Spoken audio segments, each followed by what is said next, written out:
Pendant ce week-end, votre pasteur m'a demandé de partager sur les fondements de la foi.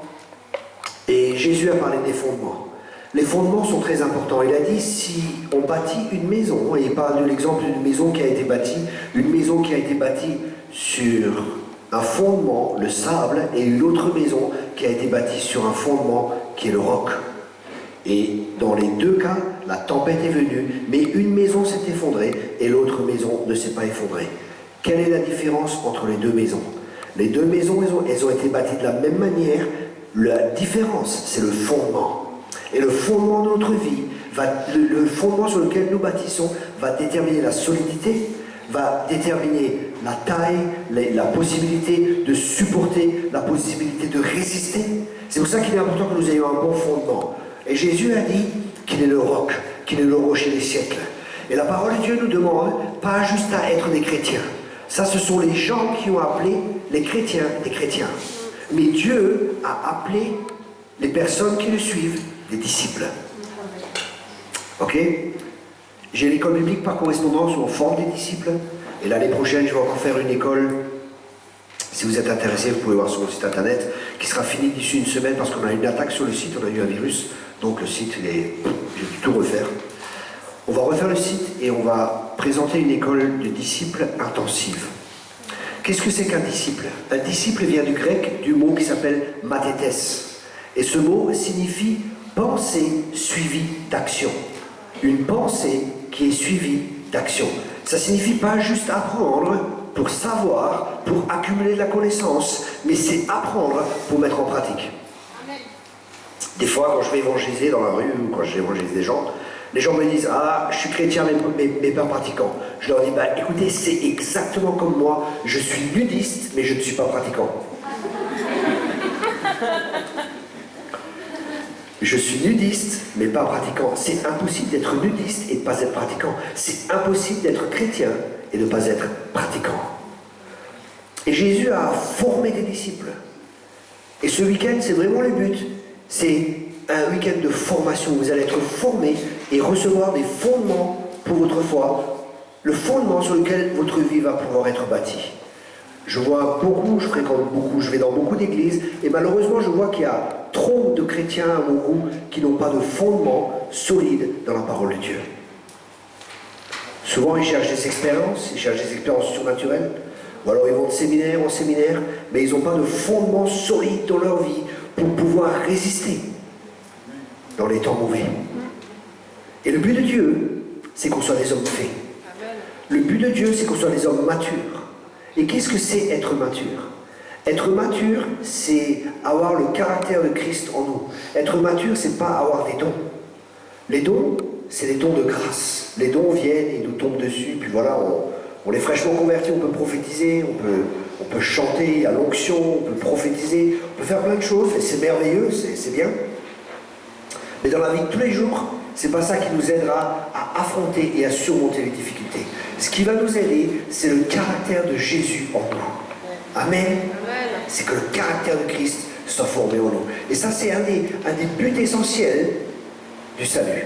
C'est que l'image de Dieu soit restaurée à nouveau en nous. Et l'image de Dieu, c'est Jésus. Jésus a dit, celui qui m'a vu a vu le Père. Si nous voyons Jésus, nous avons l'image de Dieu invisible. Et ce monde a besoin de voir Jésus. Il a besoin de voir Jésus au travers de toi et au travers de moi. C'est pour ça qu'il est important que nous connaissions réellement qui il est et que nous permettions à la parole de Dieu de faire son effet dans notre vie. Dieu envoie sa parole est puissante. Amen. Mais il y a quelque chose qui est plus puissant que la parole de Dieu. Il y a quelque chose qui peut être plus puissant que la parole de Dieu. Jésus a dit, votre tradition annule la parole de Dieu. Si nous décidons de faire plus confiance à des traditions qu'à la parole de Dieu, on donnera, chacun de nous a reçu une mesure de foi. Et si nous investissons cette foi dans la tradition sera plus puissante que la parole de Dieu. Et la parole de Dieu ne pourra pas faire son effet dans notre vie. Mais Jésus veut que sa parole qui est puissante, qui est efficace, qui a la capacité de nous transformer, qui a la capacité de nous changer, qui a la capacité de nous guérir, sa parole qui est éternelle, il veut que nous bâtissions notre vie sur sa parole. Amen. Nous ne pouvons pas bâtir nos vies en tant que chrétiens sur une expérience. Les expériences sont passagères. La parole de Dieu, elle est éternelle. Amen. Et si nous bâtissons notre vie sur sa parole, nous bâtissons sur quelque chose, sur un fondement qui est éternel. Et quand le vent vient, quand la tempête vient, on va tenir ferme parce que notre maison, elle est bâtie sur le roc. Amen. Et la tempête vient. Dans chacune de nos vies, il y a des tempêtes qui viennent. Jésus, il n'a jamais dit, vous devenez chrétien, tout ira bien, vous n'aurez pas de combat. Est-ce qu'il a dit ça? Ceux qui vous racontent ça, c'est un faux évangile. Ça n'existe pas. Ça n'existe pas. Et malheureusement, des fois, on raconte ça aux gens, aux nouveaux convertis. Venez à Jésus, vous allez être bénis, vous allez être ceci. C'est vrai, mais c'est qu'une partie de l'évangile. L'évangile, il comprend deux parties. Il y a une partie aussi où on doit prendre notre croix, il y a une partie où on doit crucifier notre chair. Il n'y a pas juste la partie de la bénédiction, parce que ça, tout le monde en veut. Les gens suivaient tous Jésus, mais quand Jésus, il a dit, si vous ne mangez pas ma chair, et si vous ne buvez pas mon sang, vous ne pouvez pas être mes disciples. Et à ce moment-là, beaucoup le quittèrent. Nous sommes dans des temps où Dieu est en train de faire un tri. Il y a un tri qui est en train de s'effectuer dans l'Église. Et ce tri, c'est... Beaucoup de gens ne comprennent pas qu'actuellement, il y a une effusion de l'Esprit. Il y a une effusion de l'Esprit. Mais ça ne se voit pas par des signes, par des miracles, ça ne se voit pas de cette manière. Mais l'effusion de l'Esprit qu'il y a actuellement, c'est que Dieu est en train de révéler les cœurs.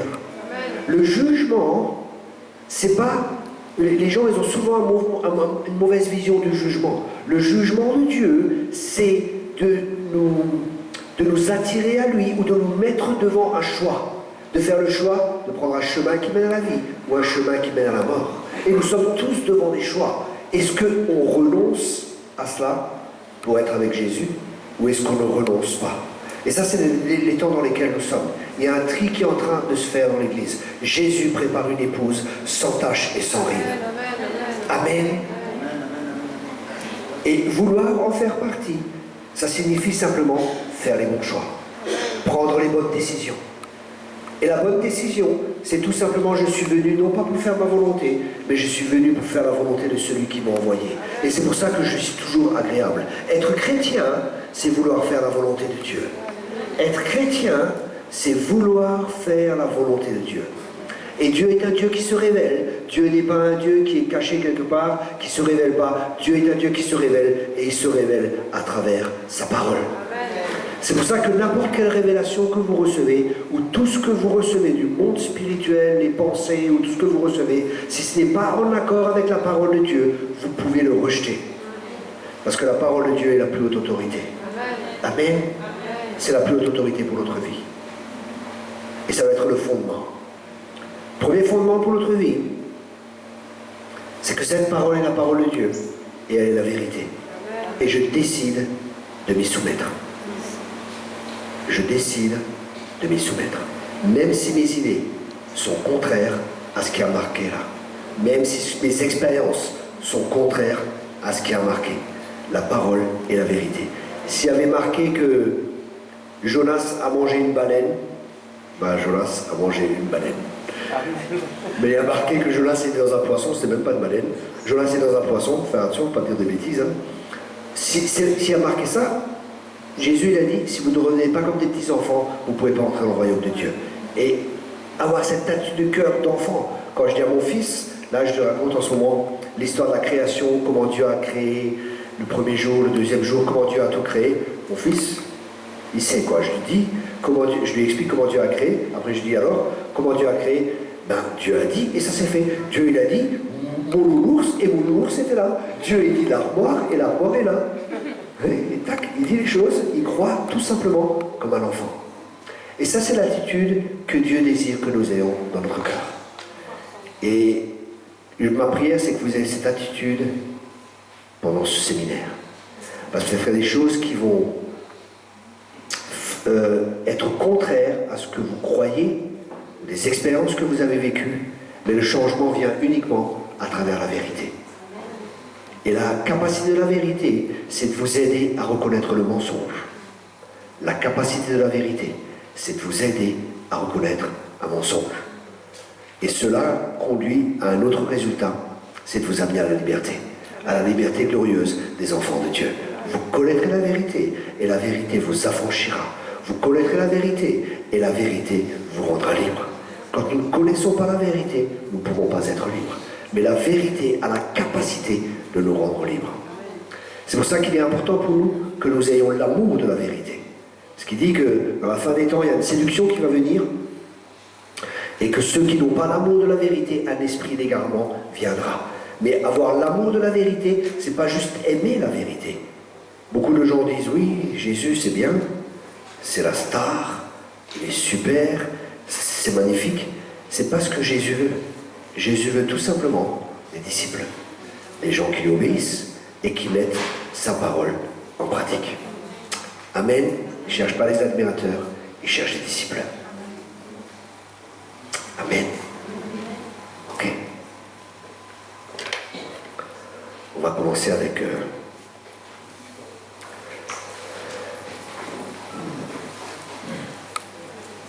la Genèse. Au début, dans Genèse 1, verset 1, chapitre 1, pardon, Genèse chapitre 1, verset 26, il est dit: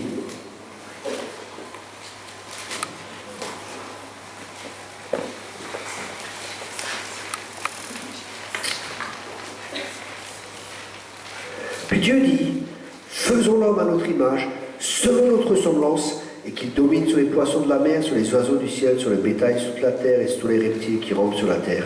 Dieu créa l'homme à son image, il le créa à l'image de Dieu, il créa l'homme et la femme. Dieu les bénit, et Dieu leur dit, soyez féconds, multipliez, remplissez la terre et l'assujettissez, et dominez sur les poissons de la mer, sur les oiseaux du ciel et sur tout animal qui se met sur la terre. Et Dieu dit, voici je vous donne toute terre portant la semence, et qui est à la surface de toute la terre, et tout arbre ayant en lui du fruit d'arbre et portant de la semence sera votre nourriture, et à tout animal de la terre, à tout oiseau du ciel, et à tout ce qui se meut sur la terre, ayant en soi un souffle de vie, je donne toute herbe pour nourriture. Et cela fut ainsi. Dieu vit tout ce qu'il avait fait, et voici cela était très bon. Ainsi il y eut un soir, il y eut un matin, ce fut le 6e jour.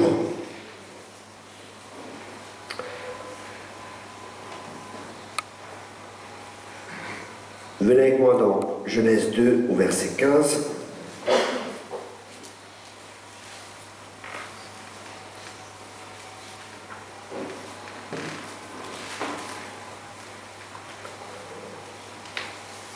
L'Éternel Dieu donna cet ordre à l'homme.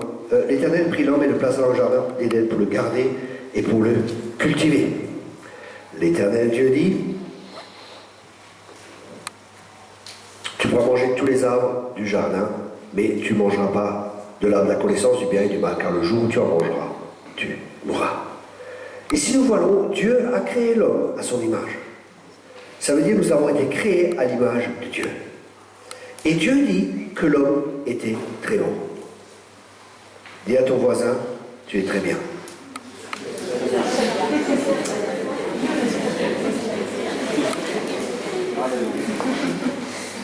Après les avoir créés, Dieu les a bénis et il leur dit, multipliez-vous, portez du fruit, remplissez la terre et régnez sur la terre. Ça, c'était le but initial de Dieu. Le but initial de Dieu en créant l'homme, la première chose pour laquelle Dieu a créé un homme, c'est parce que Dieu est amour. Dieu a créé l'être humain parce qu'il est amour. Et l'amour a toujours besoin de quelqu'un avec qui partager. L'amour pour soi n'est pas suffisant. Donc Dieu a créé une personne à son image pour pouvoir partager avec. Si vous avez un chat, vous pouvez partager avec votre chat. Mais miaou, la communication, c'est pas terrible. Ou même si vous avez un chien, vous l'aimez, vous le caressez, il vient, il remue la queue, il vient, il vous saute dessus, il est content quand vous venez. Mais c'est pas pareil que quand vous pouvez lui parler. Et Dieu a créé l'homme à son image. Ça veut dire avec la capacité de pouvoir communiquer avec lui. De communiquer avec lui. Et une autre caractéristique, c'est que l'homme a été créé tripartite et que l'homme a la capacité, ou que Dieu lui a donné, une libre volonté. Parce que Dieu est amour, il laisse l'homme qu'il a créé à son image libre. Libre de choisir. Dieu est amour, Et parce qu'il est amour, il laisse libre de choisir. Il nous laisse libre de choisir, mais il ne nous laisse pas libre des conséquences de nos choix. Je répète cela. Nous sommes libres de choisir, mais nous ne sommes pas libres des conséquences de nos choix. La vie, ce que nous sommes aujourd'hui, est les résultats des choix ou des décisions que nous avons pris. Notre vie, elle est bâtie pierre par pierre. Comme une maison est bâtie pierre par pierre, notre vie est bâtie décision par décision. Ce que nous sommes aujourd'hui est le résultat des décisions que nous avons prises dans le passé. Il y a l'étude qui a été faite. Ils ont pris des bébés et il y avait deux groupes de personnes qui étaient là. Un groupe, ils nourrissaient les bébés, ils leur montraient de l'affection, ils leur donnaient à boire, ils leur parlaient. Un autre groupe, ils ont pris des bébés, ils leur ont juste donné à boire, à manger, ils les ont lavés, ils ont fait ce qu'il y avait, mais ils ne leur ont pas donné d'affection, ils ne leur ont pas donné d'amour, ils ne leur ont pas parlé. Vous savez ce qui s'est passé? Ces bébés sont morts. Parce que Dieu a créé l'être humain pour qu'il reçoive de l'amour, pour qu'il reçoive de l'affection, pour qu'on lui parle, pour qu'une empreinte soit mise en lui. Et Dieu a décidé qu'au début de la création, ce soit son empreinte qui soit mise dans l'homme. Sa marque à lui. Par exemple, si vous prenez une pièce de monnaie de 1 euro, je ne sais pas ce qu'il y a dessus, il y a une empreinte, des fois il y a une effigie de quelqu'un, il y a l'empreinte, il y a l'effigie de Marianne, je crois, dessus. C'est ça en France? C'est ça? Marianne, ok. Marianne, ok. Il y a l'effigie de Marianne dessus. Donc, on voit la tête de Marianne. Et Dieu aimerait qu'on soit tellement à sa ressemblant que quand les gens ils voient Dieu, Christ en nous, l'espérance de la gloire. Amen. Mais le diable, il veut détruire cette image. Et sur ça, c'est très important pour nous, surtout en tant que parents, de comprendre que les enfants ne naissent pas avec un caractère ou qu'ils naissent comme ils vont être. Mais c'est formé les 6 premières années à travers les paroles, à travers l'affection, à travers le temps que nous prenons, à travers la communication et ce que nous leur donnons. La bonne nouvelle, c'est que si cela a pu être appris, si cela a pu être formé, si cela a pu être mis dans une personne, cela peut aussi être changé et cela peut aussi être transformé. Et ça, c'est le but de la vie chrétienne. C'est qu'on soit qu'on aille de gloire en gloire et qu'on soit transformé à l'image de son Fils bien-aimé, Jésus-Christ. Parce que nous avons été prédestinés à cela. Dieu nous a prédestinés à être semblables à son Fils bien-aimé, Jésus-Christ. Toute la vie chrétienne, tous les combats que nous avons, c'est le combat à cause de l'image. L'image de Dieu en nous. C'est ce que le diable veut détruire. Un autre mot pour l'image peut être l'identité. Et c'est ce que je vais partager pendant ce week-end. Quelle est l'image que tu as de toi? Comment te vois-tu? Comment te perçois-tu? Et c'est ce que nous allons partager pendant tout ce week-end. La perception que nous avons de nous-mêmes. Et si nous voulons avoir une bonne perception de nous-mêmes, il est important que nous ayons la perception de Dieu à notre égard. Amen. Et Dieu dit, très bon. Comment te vois-tu? That is a question tonight.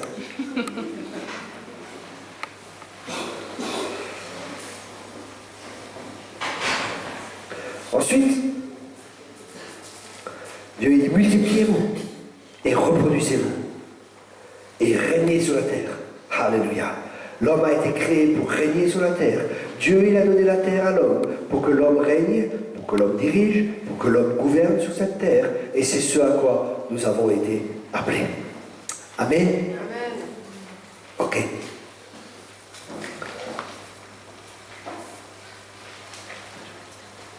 La mort n'a jamais été prévue pour l'homme. L'homme devait avoir une vie paradisiaque dans la présence de Dieu et régner sur cette terre avec l'autorité. Mais Dieu savait que l'homme allait être désobéissant. Et que l'homme allait être désobéissant. C'est pour ça que dès le début, il a préparé un plan. Il a préparé un plan pour libérer les personnes du péché et les libérer de l'oppression de Satan. Et le plan de Dieu, c'est ce que la Bible appelle, ce qui est dans Romains 16, verset 25. Romains 16, verset 25.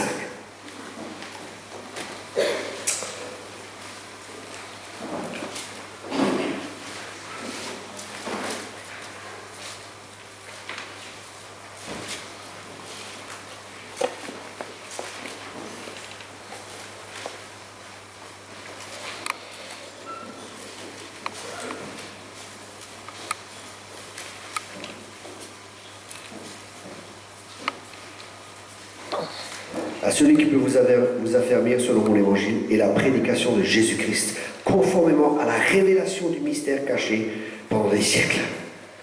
Il y avait un mystère qui était caché pendant des siècles, mais qui est révélé maintenant. Et ce mystère, c'est quoi?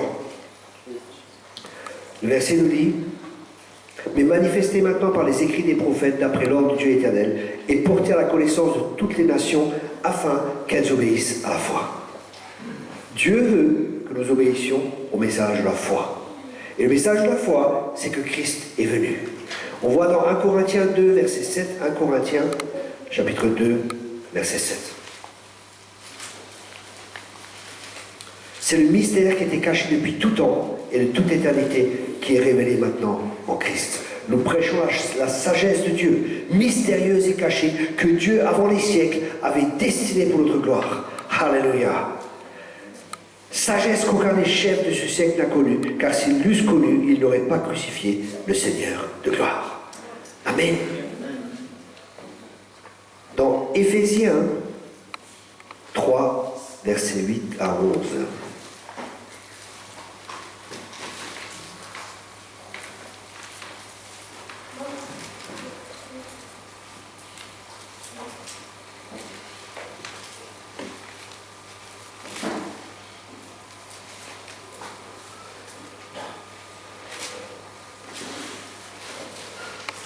À moi qui suis le moindre de tous les saints, cette grâce a été accordée d'annoncer aux païens les richesses incompréhensibles de Christ et de mettre en lumière quelle est la dispensation du mystère caché de tout temps en Dieu qui a créé toutes choses. Afin que les dominations et les autorités dans les lieux célestes connaissent aujourd'hui par l'Église la sagesse infiniment variée de Dieu sur le dessein éternel qu'il a mis à exécution par Jésus-Christ, notre Seigneur. Vous voyez, c'était quelque chose qui était caché, mais qui a été révélé par Jésus-Christ. Dans Colossiens 1, versets 26 à 27,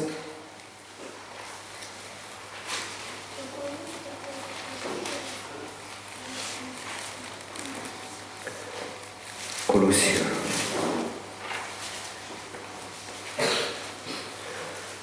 Vous allez avoir beaucoup de paroles de Dieu pendant ce séminaire. Le mystère caché de tout temps et dans tous les âges, mais révélé maintenant à ses saints, à qui Dieu a voulu faire connaître quelle est la glorieuse richesse de ce mystère parmi les païens, savoir Christ en vous, l'espérance de la gloire. Alléluia. Christ en nous, l'espérance de la gloire. Christ en nous, c'est le mystère qui était caché depuis tout temps, et c'est le mystère qui est révélé maintenant. C'est Christ en nous, l'espérance de la gloire. Et ça, c'est le but de Dieu. C'est l'objectif de Dieu, c'est que Christ vienne habiter en nous. La raison pour laquelle Jésus est venu, c'est pour rétablir l'ordre divin. Et l'ordre divin, c'est que Dieu règne en nous et que Dieu établisse son royaume. Le christianisme, c'est une affaire de royaume. C'est l'évangile du royaume de Dieu. Qu'est-ce que c'est? Dans chaque royaume, il y a un roi. Dans chaque royaume, il y a un souverain. Et l'évangile que nous prêchons, c'est l'évangile du royaume de Dieu. C'est un évangile de confrontation entre les puissances des ténèbres et nous amenons le royaume de Dieu là où il y a les ténèbres. Nous amenons la seigneurie de Jésus-Christ partout où il n'y a pas la seigneurie de Jésus-Christ. L'évangile, c'est une bonne nouvelle, mais c'est une confrontation entre le royaume des ténèbres et le royaume des lumières. Mais j'ai une bonne nouvelle. Alléluia. Nous sommes plus que vainqueurs. Nous avons déjà gagné. Nous connaissons la fin du bouquin. Amen. Vous lisez la fin, on l'a déjà gagné. Amen. Souriez pas. Souriez. On a déjà gagné. Amen, amen, amen. Alléluia. On va de victoire en victoire et de gloire en gloire. Le Dieu de victoire habite en moi. Le Dieu de victoire habite en moi. Je marche non par la vue, mais par la foi. Le Dieu de victoire habite en moi. Amen. Crois-le. Proclame-le. Vis ainsi.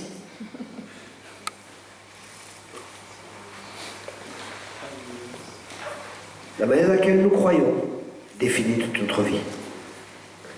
Et la foi vient de ce que l'on entend. La foi vient. J'ai dit la foi vient. Elle vient pas peut-être. Elle vient sûrement. Alléluia. La foi vient de ce que l'on entend. Et ce que l'on entend vient de la parole de Dieu. Amen. Mais c'est pas juste la parole de Dieu que tu vas entendre le dimanche matin. C'est la parole de Dieu quand tu es dans ta chambre tout seul et que Dieu te parle. C'est la parole révélée. C'est la parole Réma. C'est la parole de Dieu qui est donnée pour une situation précise qui va te donner la foi. Quelle est la différence entre le Réma et le Logos? L'exemple biblique qui nous démontre le mieux la différence entre le Logos et le Réma, c'est quand Jésus est dans le désert. Jésus est dans le désert et le diable vient. Il lui dit, il est écrit. Il est écrit. Et c'est vrai, il est écrit. Et ça, c'est le Logos. C'est la parole écrite. Et le diable vient avec cette parole écrite, sortie de son contexte, et part dans le même esprit que l'Esprit de Dieu. Et il présente cette parole à Jésus. Il dit, il est écrit. Et que fait Jésus? Jésus dit, oui, il est écrit, mais il est aussi écrit. Jésus combat avec la parole de Dieu, Réma. La parole de Dieu, Réma, c'est la parole de Dieu que toi et moi, dont nous avons besoin dans une situation précise, à un moment donné précis, pour une situation précise pour avoir la victoire. Amen. Et Dieu veut te donner ce Réma. Dieu veut que tu marches par le Réma. Le Réma vient de la relation.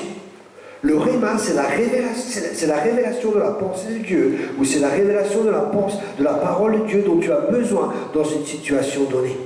Et Dieu veut te donner cette parole.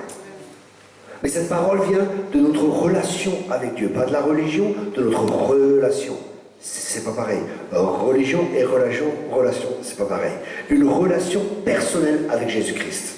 Et cette relation, c'est pas juste quand tu viens à l'église le dimanche matin. Cette relation, c'est pas juste quand tu pries. Cette relation, c'est pas juste quand tu es dans un lieu saint, avec des personnes saintes. Cette relation, c'est tous les jours. Jésus avait besoin du Réma quand il est dans un combat, quand il était en guerre. Jésus avait besoin de cette révélation dans un moment difficile. Et toi et moi, souvent Dieu nous donne des Rémas quand nous sommes dans un combat. J'ai plein d'exemples comme ça. Je me rappelle un jour, je suis dans une église de maison, et après avoir prêché, il y avait un homme assez aisé comme ça, bien, pharmacien, et responsable, enfin il avait plusieurs pharmacies, un homme riche, et il vient vers moi. Il y a beaucoup de gens avec des problèmes ici.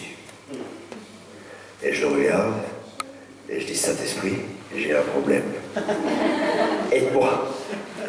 Et d'un coup, j'ai reçu un email du ciel. C'est un Réma.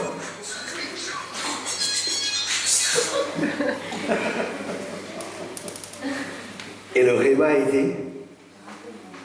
Je dis, écoutez, monsieur, Jésus a dit qu'il n'est pas venu pour les bien portants. Il est venu pour les malades. Cet homme, il a fait un bond en arrière, comme ça, et il a dit, peut-être que aussi je suis malade. En moi, j'ai pensé, sûrement. Sûrement. La parole de Dieu est puissante. Amen. Mais nous avons besoin du Réma, pas juste du Logos. Le Réma.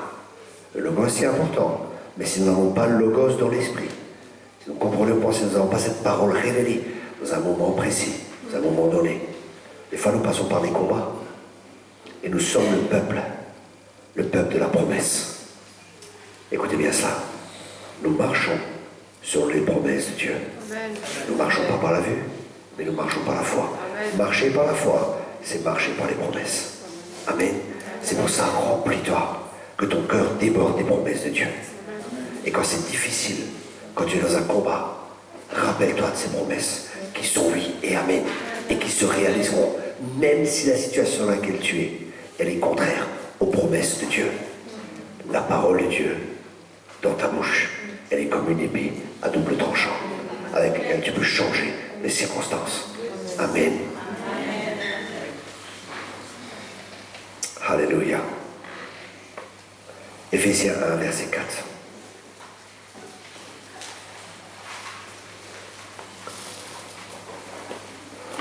En lui, Dieu nous a élus avant la fondation du monde pour que nous soyons saints et irrépréhensibles devant lui.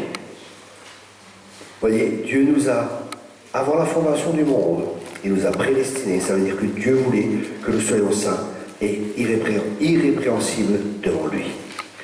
2 Timothée 1, verset 9. 2 Timothée 1, verset 9.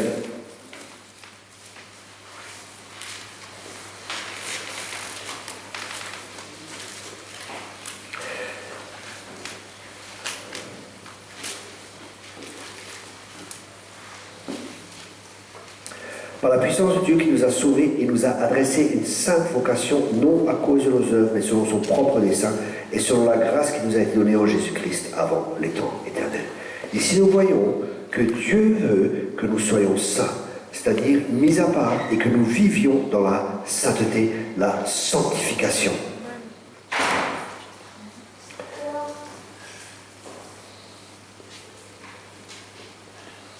Vous voyez, si l'homme n'avait pas péché, il n'aurait pas eu besoin de salut. Il aurait pu vivre selon le dessein de Dieu dans la sainteté. Il aurait pu vivre comme Dieu avait prévu cela. Mais l'homme, il a péché. Et Dieu savait cela. Dieu savait. Et il avait déjà prévu un plan. Et la manière, un plan par lequel l'homme pouvait revenir à lui. Parce que Dieu connaît toutes choses. Dieu vit dans l'éternité. Qu'est-ce que c'est que l'éternité et le temps? C'est important pour nous de comprendre ça. Par exemple, je vais vous donner un exemple. Plusieurs fois, Dieu m'a emmené en esprit. Et j'ai été emmené, par exemple, j'étais emmené parmi les premiers chrétiens dans les catacombes. Dieu m'a emmené hors du temps pour m'amener dans l'éternité. Et dans l'éternité, il n'y a pas de temps, il n'y a pas de commencement, il n'y a pas de fin. L'éternité, c'est toujours. Et Dieu a pris mon esprit et il m'a emmené parmi les premiers chrétiens. Un jour, j'étais à la crucifixion. J'ai vu Jésus qui marchait et qui portait la croix et qui allait pour mourir. J'ai vu ça de mes yeux, j'étais présent. Et c'est pour ça, quand vous lisez par exemple David, le psaume 22, quand vous lisez le psaume 22, David était présent à la crucifixion. Dieu a pris son esprit et il l'a amené à ce temps-là. Vous comprenez ? C'est pour ça que l'Ancien Testament, c'est l'ombre des choses à venir. La croix est là et elle produit une ombre, et cette ombre, c'est l'Ancien Testament. C'est l'ombre des choses à venir. Vous saisissez ma pensée? Vous saisissez ce que je partage avec vous?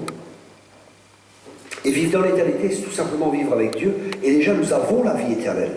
Jean 17 dit, vous avez la vie éternelle parce que vous croyez en Dieu. Et au Père et au Fils. Donc on a la vie éternelle est en nous. Et il est possible pour nous d'entrer dans l'éternité. Et de vivre des choses dans l'éternité. Il est possible de vivre des choses que Dieu peut vous amener et vous montrer des choses que vous allez vivre plus tard. Vous comprenez? Je me rappelle, j'étais dans un pays et quand on rentre dans cette dimension, c'est merveilleux. Et j'ai aujourd'hui, on va faire de l'évangélisation. On va aller dans la rue, on va évangéliser, tout ça. Les gens ils sont allés dans la rue, ils sont allés évangéliser, et j'étais KO, j'étais fatigué. L'avion, le décalage horaire, tout ça. Puis je suis allé me coucher. Le soir, les gens sont venus. Ah, super, Thierry, on t'a vu, tu étais en ville en train d'évangéliser. J'ai dit, attends, je dormais. Je ne pouvais pas être là. Je ne sais pas comment Dieu a fait. Mais peut-être il a pris mon esprit, ma forme, ou je ne sais pas. Mais des gens m'ont vu. Mais j'étais dans le lit. Vous comprenez ça? Dieu peut faire des choses. J'ai entendu des prédicateurs que des gens en Afrique, par exemple, ils ont dit, écoute, tu as déjà prêché chez nous, on te connaît. Il n'a jamais été là-bas. Comment Dieu fait les choses? Dieu nous amène dans sa dimension à lui. Tout est possible. Dans la dimension de Dieu, écoutez-moi mes amis, on doit arrêter d'avoir un petit Dieu. On doit arrêter de limiter Dieu. Dieu est réellement grand. Des fois j'entends des prédicateurs ou des gens, oui, la France c'est difficile, il n'y a rien qui va se passer. Écoute, prends mon Dieu, avec mon Dieu, il peut y avoir un changement. Peut-être ça ne marche pas avec le tien, mais avec le mien, tu peux être sûr que tout est possible. Parce que Dieu est Dieu. Il est le créateur du ciel, de l'univers, et c'est un Dieu puissant. Dieu est réellement puissant. C'est le Dieu d'Abraham, d'Isaac et de Jacob. C'est le Dieu qui appelle les choses qui ne sont pas comme si elles étaient. Le problème que les gens des fois rencontrent, c'est que leur Dieu est tellement petit et leurs problèmes sont si grands. Vous comprenez? Dieu est grand. Le problème que nous avons des fois, c'est parce que nous avons une mauvaise perception de nous-mêmes et une mauvaise perception de Dieu. Et c'est ce que nous allons voir pendant tout ce week-end. Que quand il y a un problème en face de nous, on voit et on croit que le problème est plus grand que nous ou plus grand que Dieu. Mais Dieu ne veut pas qu'on plie. Dieu veut qu'on règne. Alléluia. Avec Christ sur cette terre. Dieu nous a appelés à régner. Et je sais que pour certains, peut-être vous êtes là, mais j'ai toujours eu des défaites. Pour moi, c'est difficile. Il ne comprend pas. Et ceci et cela. Nous sommes tous dans un combat. Et nous avons tous à combattre. Mais je sais une chose, c'est que dans toutes ces choses, nous sommes plus que vainqueurs. Nous sommes plus que vainqueurs. Amen, amen, amen. Et la plupart des combats que nous avons, c'est des combats parce que nous avons une mauvaise perception. Nous avons une mauvaise vision des choses. Par exemple, je vais vous donner un exemple. Mon fils vient. Papa, ma voiture est cassée. Et il va mettre sa petite voiture. Je prends la petite voiture, je regarde. Je dis, mais non, regarde. Clac, je mets de nouveau la roue sur le truc. Et tout fonctionne de nouveau. Il est tout content, il repart. La voiture fonctionne à nouveau. Quel était le problème? Le problème, c'était le problème de perception. Lui, il voyait son problème impossible à réparer. Papa, il a vu, c'est même pas un problème. Papa, il sait, ton problème, c'est même pas un problème. Peut-être pour toi c'est un problème, mais bon papa, viens mon petit, regarde, il suffit de faire touc et ça marche de moi. Le problème, c'est la perception. C'est à laquelle nous voyons les choses. C'est pour ça que nous devons comprendre qui nous sommes en Jésus-Christ, qui nous sommes devenus, la transformation qui s'est opérée.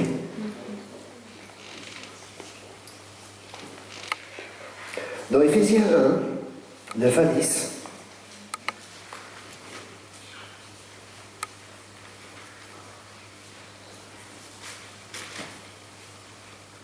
nous faisons connaître le mystère de sa volonté selon le bienveillant dessein qu'il avait formé en lui-même, pour le mettre à exécution lorsque les temps seraient accomplis, de réunir toutes choses en Christ, celles qui sont dans les cieux et celles qui sont sur la terre. Vous voyez, Dieu voulait tout mettre en Christ. Dans Colossiens 1, 19 à 20, Colossiens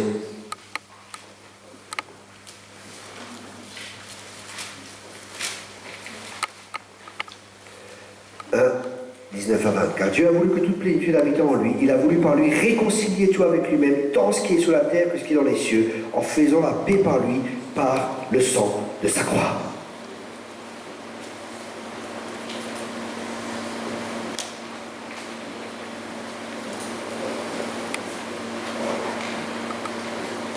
Dans l'Épître aux Romains, chapitre 1, verset 18, jusqu'à Romains 3, verset 20, la parole de Dieu nous montre l'injustice de l'homme. Et nous montre que l'homme est pécheur. Parce que nous descendons tous d'Adam et de Ève. Et que l'influence de leur péché a été reproduite dans notre vie. Tous ont péché et tous sont privés de la gloire de Dieu. Au début, Dieu a créé l'homme pour qu'il ait une relation avec lui. Rappelez-vous, il a une relation avec lui. Pour que l'homme règne sur la terre. Et pour ça, Dieu l'a béni. Dieu lui a donné des capacités. Mais le plus important, la première chose que Dieu a donnée à l'homme, c'est quoi? La première chose que Dieu a donnée à l'homme, et Dieu est un Dieu d'ordre. Dieu n'est pas un Dieu qui fait les choses par hasard. La première chose que Dieu a donnée à l'homme, c'est la chose la plus importante. Et de cela découle tout le reste. La première chose que Dieu a donnée à l'homme, c'est la chose la plus importante. Et c'est à partir de cela que le reste découle. Et quelle est la première chose que Dieu a donnée à l'homme? La première chose que Dieu a donnée à l'homme, c'est sa présence. C'est sa propre présence. La présence de Dieu, c'est ce dont nous avons besoin.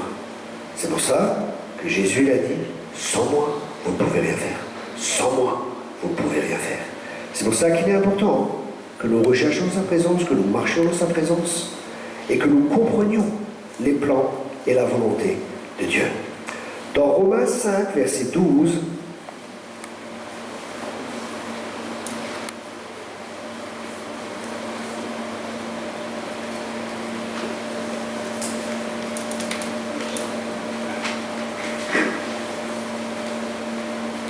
Romains chapitre 5, verset 12, C'est pourquoi, comme par un seul homme, le péché est entré dans le monde, et par le péché la mort, et qu'ainsi la mort s'est étendue sur tous les hommes, parce que tous ont péché.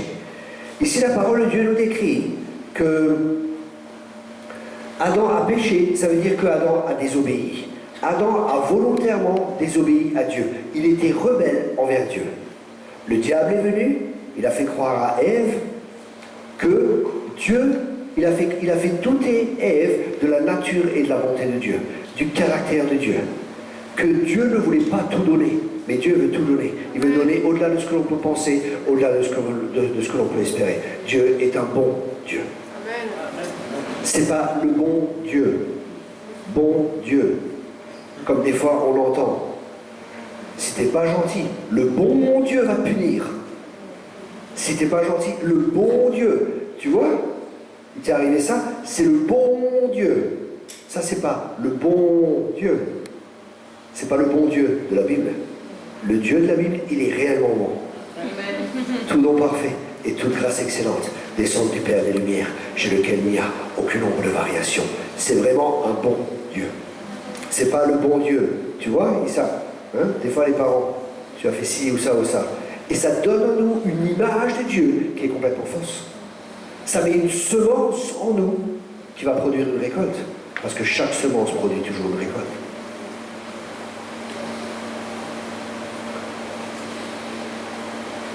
« 1 Corinthiens 15, verset 22, ou 1 Corinthiens 5, verset 12, Romains 5, pardon, verset 12. Romains 5, verset 12. C'est pourquoi, comme par un seul homme, le péché est entré dans le monde et par le péché la mort, et qu'ainsi la mort s'est étendue sous les hommes parce que tous ont péché.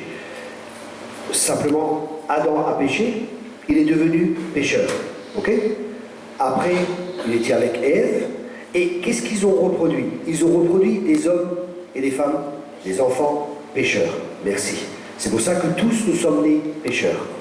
Le problème, rappelez-vous au début, Dieu voulait que son image soit dans l'homme, que son image à lui soit dans l'homme. Mais à travers le péché, l'image du pécheur est venue dans l'homme. C'était plus l'image de Dieu. Il y a une autre image qui a été mise dans l'homme. C'est l'image du pécheur. Et la Bible dit, dans 1 Corinthiens 15, verset 22, comme tous sont morts en Adam, nous allons tous vivre en Christ.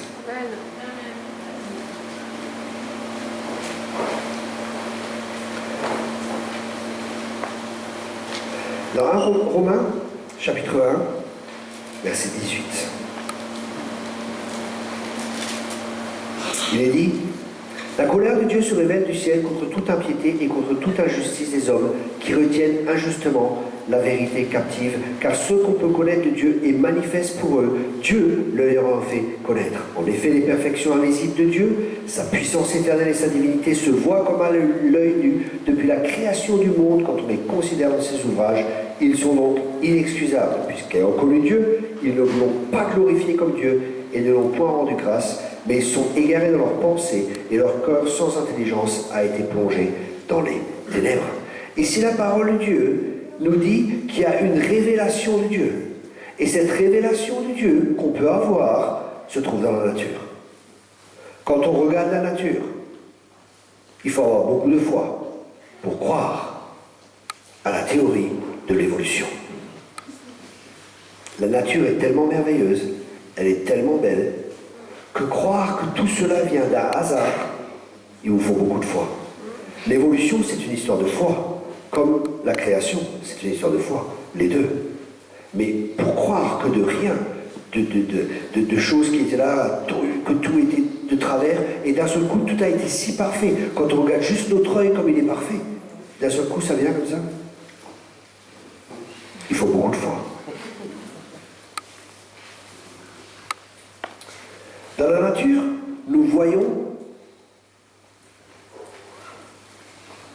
l'existence de Dieu. En nous-mêmes, nous reconnaissons dans notre conscience, à travers notre conscience, qu'il existe un Dieu. Parce que notre conscience, c'est l'attestation ou le témoignage de Dieu. On voit ça dans... Parce que Dieu a créé l'homme. Je regarde. Dans Ecclésiaste 3.1. 3, verset 11.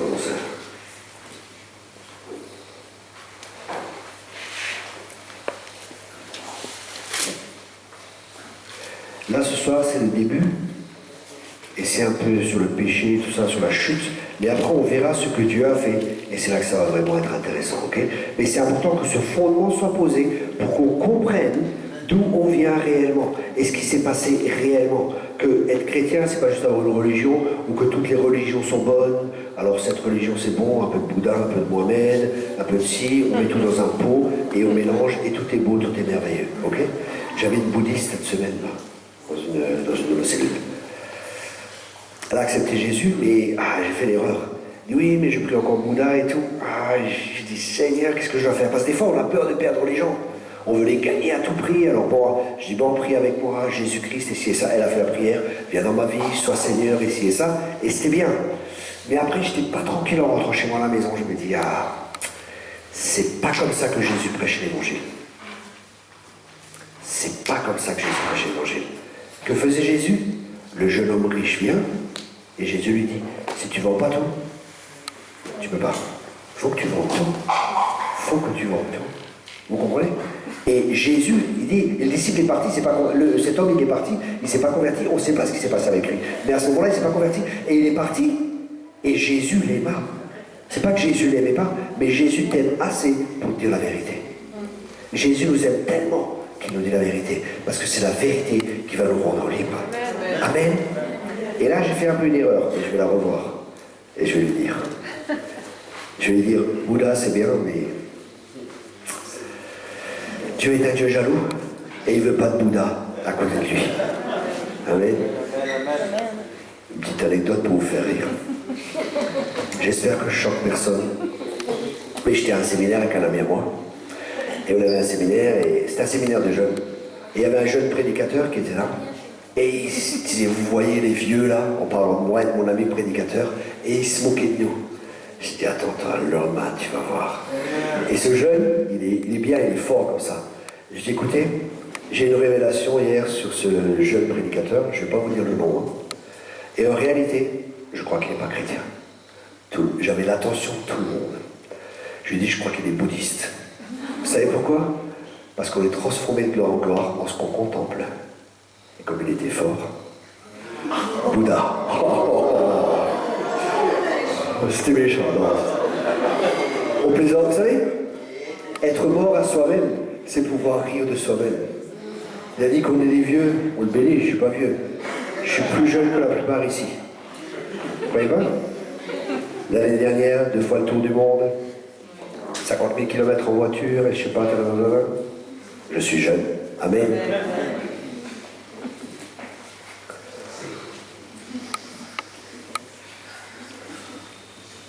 Ok.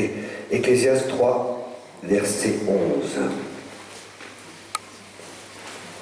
Il fait toutes choses bonnes en son temps, même il a mis dans leur cœur la pensée de l'éternité, bien que l'homme ne puisse pas saisir l'œuvre que Dieu fait du commencement jusqu'à la fin. Dieu a mis dans chaque homme la pensée de l'éternité.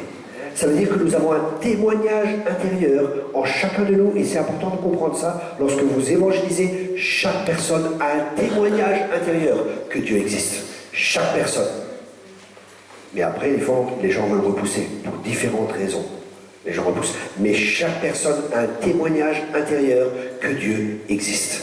Parce que Dieu a mis dans chaque personne la pensée de l'éternité. C'est important pour nous de comprendre ça. Vous voyez, quand on évangélise, c'est important d'avoir les fondements que je partage avec vous ce week-end. C'est important que ce soit posé en vous quand vous évangélisez. Parce que les gens vont venir avec plein d'arguments. Et qu'est-ce que vous allez dire?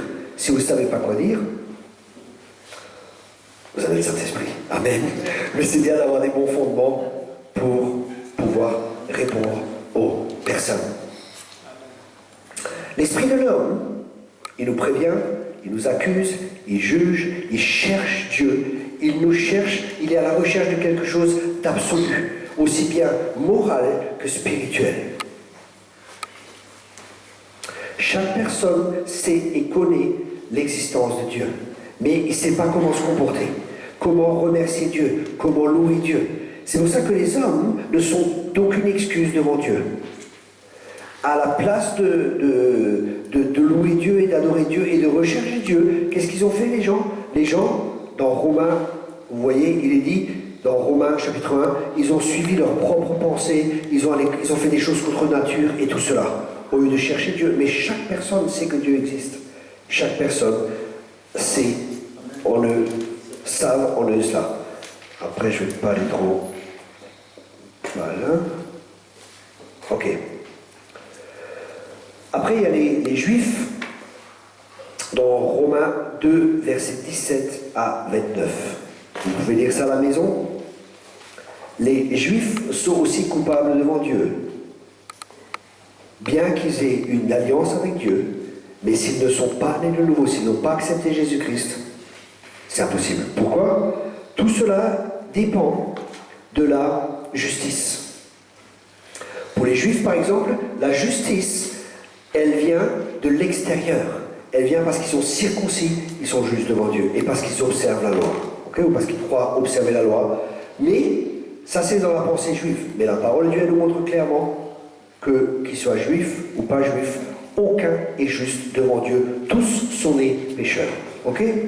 Quand vous avez affaire à des juifs, ou certains chrétiens qui croient que les juifs, c'est le peuple de Dieu, amen, ils ont une alliance avec Dieu, mais ils ne sont pas sauvés. Ils ont besoin d'entendre l'évangile. Ils ont besoin d'accepter Jésus-Christ. Sinon, ils ne sont pas sauvés. Amen.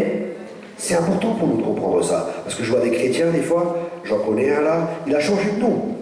Tu t'appelles comment? Maintenant, je m'appelle Moshe. Je suis juif. Tu n'as pas ton identité en Christ?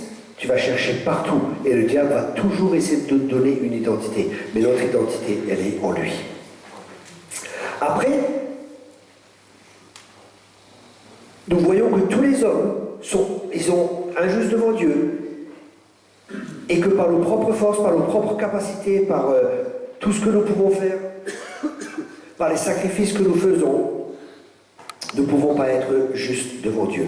Mais l'homme a essayé à travers la religion, à travers la philosophie, à travers plein de choses, ils ont essayé d'être justes devant Dieu. Mais Dieu dit dans sa parole, dans Ésaïe 64, Ésaïe 64,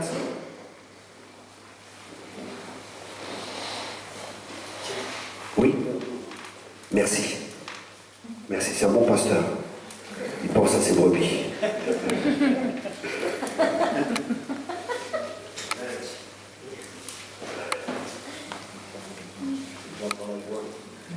Merci.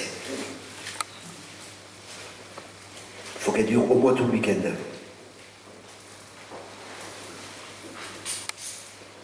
Non, Ésaïe. Merci. Ésaïe 64.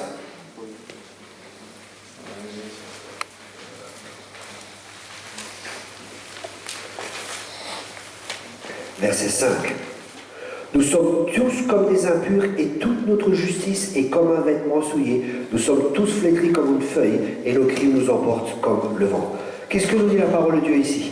Que toute notre justice, ça veut dire que tout ce que nous essayons de faire, toutes les œuvres que nous faisons, toutes que nous essayons, même religieusement, Adam et Ève, ils ont pris une feuille, ils ont essayé de cacher leur nudité. Et nous allons voir plus tard que cette nudité, c'est pas juste une nudité, il y a beaucoup plus de choses, il y a beaucoup plus derrière. Mais Adam et Ève, ils ont essayé, à travers leurs propres œuvres, d'être justes devant Dieu, de se rendre acceptables par Dieu. Mais c'est impossible. C'est impossible. C'est pour ça que la parole de Dieu dit, nous sommes tous comme des impurs et toute notre justice est comme un vêtement souillé. Nous sommes tous flétris comme une feuille et nos crimes nous emportent comme le vent. La Bible dit, est-il possible qu'un léopard change ses taches? Un serpent, il ne peut pas devenir un lion. Un serpent reste un serpent. Un cochon reste un cochon. Il ne peut pas changer. On ne peut pas changer notre propre nature. Notre nature est une nature pécheresse. Quand nous naissons tous pécheurs, Romains 3, verset 23, et tous sont privés de la gloire de Dieu. Ça va jusqu'à là?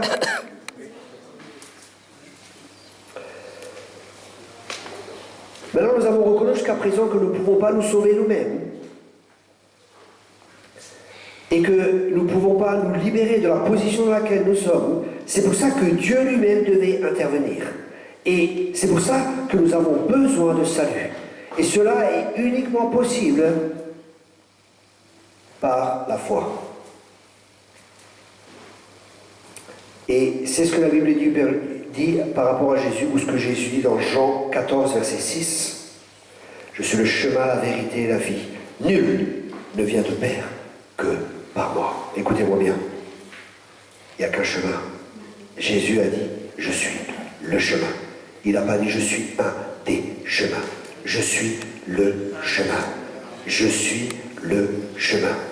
Et vraiment, j'ai vraiment une révélation pour les temps dans lesquels nous sommes et pour les temps qui vont venir. Je pense que Dieu m'a juste donné un mot de ce qui va nous combattre et de ce qui va combattre les chrétiens. C'est juste un mot. Juste un mot. Et ce mot, c'est intolérance. Ils vont nous dire, vous êtes intolérants. Mais il n'y a personne de plus intolérant que Jésus.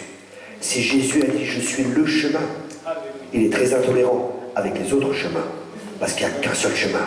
Et ce chemin qui mène à la vie éternelle, c'est Jésus-Christ. Il n'y a pas d'autre chemin, il n'y a pas d'autre salut, il n'y a pas d'autre moyen pour être sauvé que dans le nom de Jésus.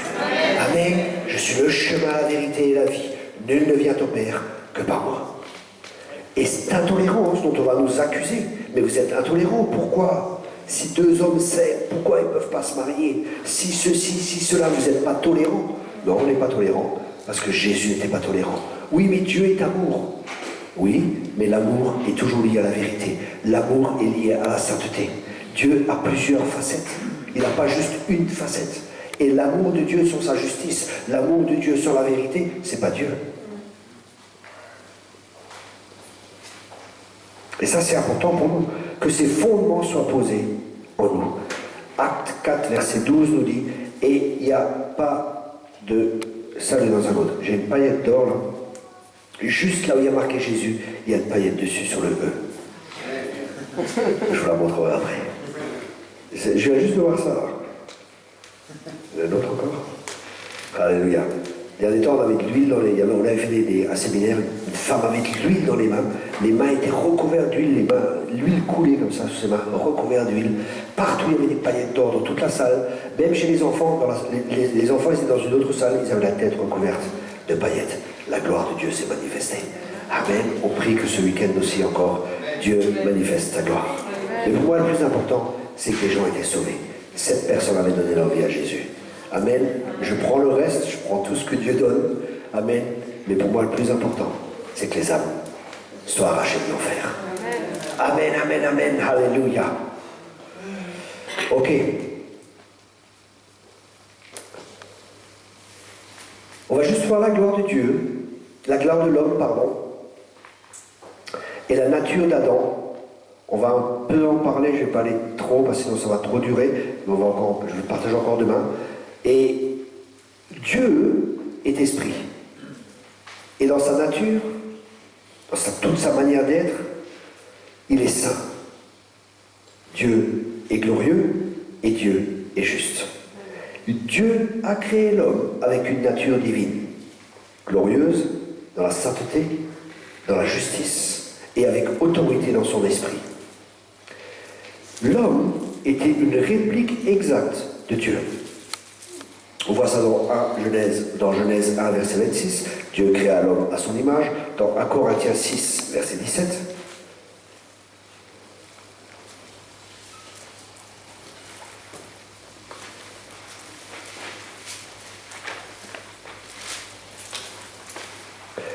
Mais celui qui s'attache, c'est ça?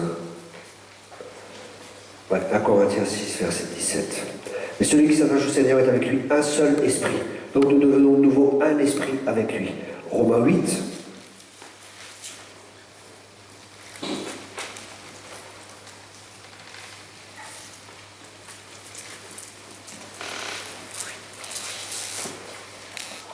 Romains 8, verset 2.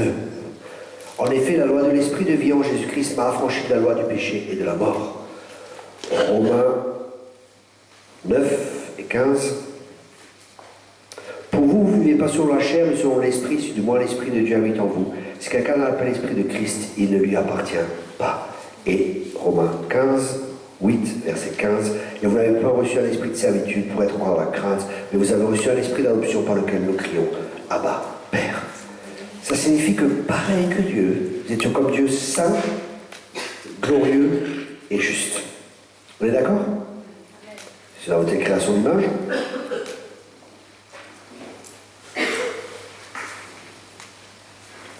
Dans le psaume 8, versets 5 à 6, nous voyons exactement le plan de Dieu avec l'homme. Psaume 8. Je ne sais pas si ma traduction, elle reproduit exactement cette pensée ou non. Sinon, je crois que c'est dans la Darby. Je crois que c'est dans la Darby, je vais pouvoir vous dire cela. Psaume 8.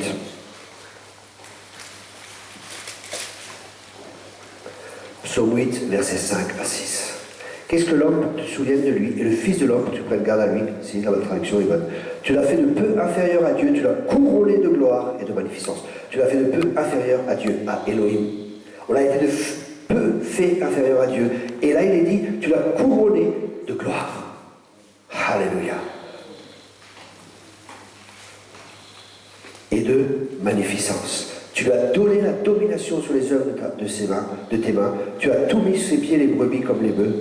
Tout ce qui parcourt les sentiers éternels, notre Seigneur, que ton nom est magnifique. Ça, c'est ce que Dieu voulait avec l'homme. Aucune autre créature sur terre avait cela. Aucune autre créature avait cette position sur terre. Le joyau de la création, c'est l'être humain. Le joyau de la création, c'est l'être humain.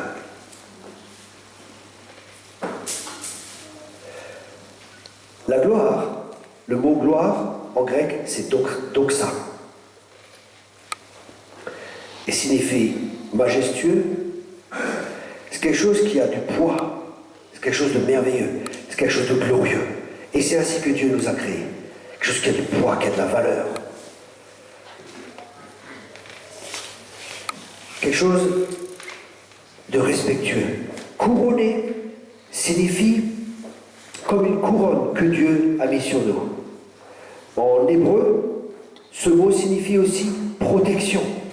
Dieu nous a mis comme une protection, il a mis sa gloire autour de nous, qui était comme une protection.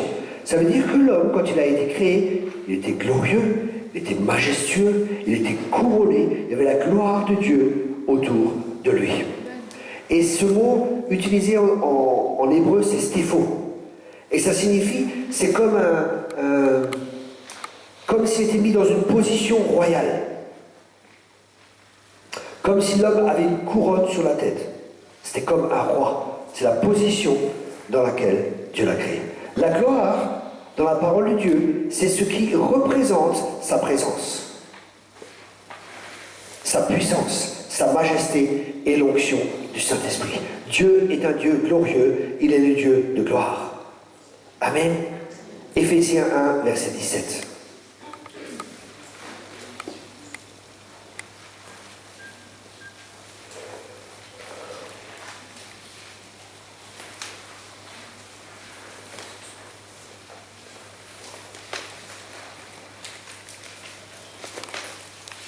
Éphésiens 1, verset 17, afin que le Dieu de notre Seigneur Jésus-Christ, le Père de gloire,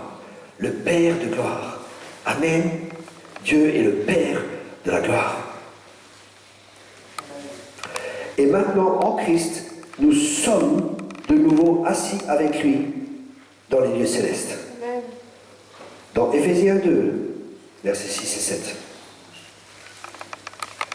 Il nous a restés ensemble, il nous a fait asseoir ensemble dans les lieux célestes, en Jésus-Christ, afin de montrer dans les siècles à venir l'infinie richesse de sa grâce, par sa bonté envers nous en Jésus-Christ. Éphésiens 1, 12. Afin que nous servions la louange de sa gloire, nous qui d'avance avons espéré en Christ. Il est toujours question de la gloire. En Jésus-Christ, nous avons été de nouveau rendus glorieux. 18. Et qu'il illumine les yeux de votre cœur pour que vous sachiez quelle est l'espérance qui s'attache à son appel, quelle est la richesse de la gloire de son héritage qu'il réserve. Touche ton voisin et dis-lui à toi.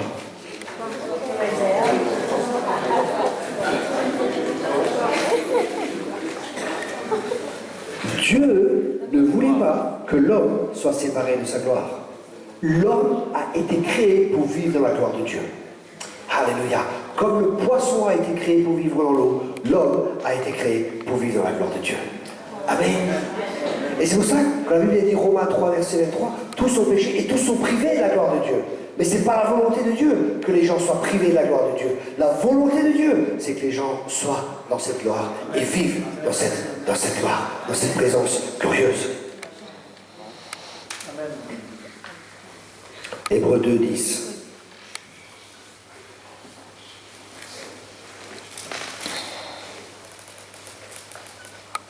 Il convenait en effet que celui pour qui et par qui sont toutes choses et qui voulait conduire à la gloire, qui voulait conduire à quoi?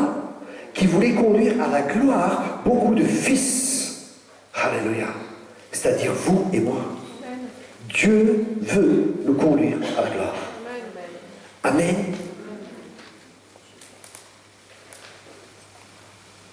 Dans Romains 8, verset 30.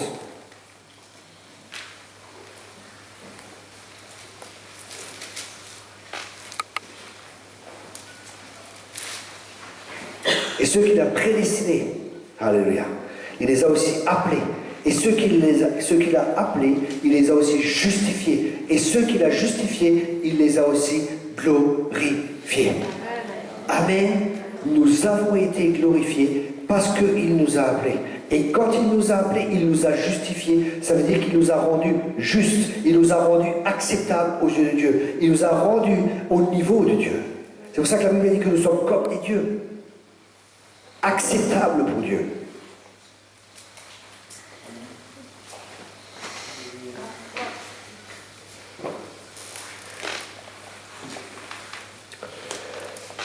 Dans l'esprit d'Adam et de Ève, il y avait l'esprit de Dieu.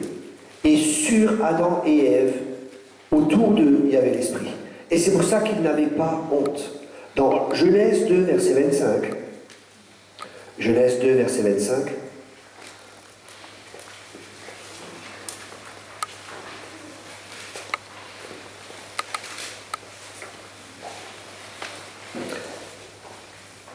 l'homme et sa femme étaient tous nus et ils n'en avaient pas honte. Ils n'avaient pas honte, pourquoi? Parce qu'ils étaient recouverts de la gloire de Dieu. Ils étaient justes. Ils avaient des amis qui étaient représentés pour la présence et l'onction du Saint-Esprit. Le Saint-Esprit était sur eux, était tellement sur eux qu'ils étaient remplis de gloire. Et ce qui s'est passé avec Jésus, il a de nouveau été, la gloire est venue sur lui à nouveau quand l'Esprit de Dieu est venu, quand il a été baptisé. Et pour nous, c'est venu quand? Acte 1, verset 8. Quand on a de nouveau reçu le Saint-Esprit. Acte 19, verset 6. Et Acte des Apôtres 10, verset 44. L'Esprit est à nouveau sur nous. Nous avons de nouveau cette gloire. Nous avons de nouveau des habits de gloire. Et nous n'avons pas besoin d'avoir honte. Amen. La chute a amené beaucoup de problèmes. Et demain, nous verrons cela. Nous verrons tout ce que nous avons reçu à nouveau à travers Christ. Tout ce que Christ a fait pour nous. Je vais juste continuer encore dans Ésaïe 61, verset 10. Et on va terminer avec cela. Ésaïe 61, verset 10.